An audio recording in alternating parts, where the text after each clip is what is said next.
నందమూరి నరసింహం బాలయ్య నటిస్తున్న 100వ సినిమా గౌతమిపుత్ర శాతకర్ణిని ప్రతిష్టాత్మకంగా తెరకెక్కిస్తున్నాడు దర్శకుడు జాగర్లమూడి రాధాకృష్ణ అలియాస్ క్రిష్.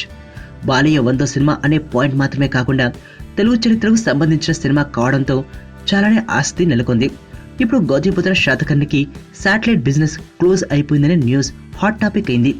ఏకంగా 9.15 కోట్ల రూపాయలు చెల్లించి మా టీవీ ఛానల్ శాటిలైట్ ను కొనుగోలు చేయడం సంచలనమే అని చెప్పాలి. బాలయ్య సినిమాలో ఇదే అతి పెద్ద రికార్డ్. పీరియాడికల్ మూవీకి ఇంత భారీ డీల్ రావడం కూడా ఆశ్చర్యకరమైన విషయమే. అసలు శాతకర్ణి షూటింగ్ స్టార్ట్ చేసినప్పటి నుంచి ప్రతి విషయాన్ని పక్కా ప్రణాళికతో పూర్తి చేస్తుండగా ఒక విషయంలో మాత్రం నిర్మాతలు అంత స్పీడ్ చూపించలేదు. అదే సినిమా బిజినెస్ పూర్తి చేయడం.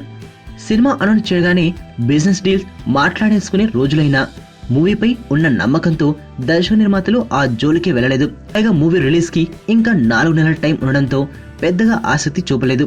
కానీ ఆడియన్స్ లో శాతకర్ణి క్రియేట్ చేస్తున్న బజ్ కారణంగా ఆఫర్స్ మాత్రం కుప్పలు తెప్పలుగా వచ్చేస్తుండడం విశేషం.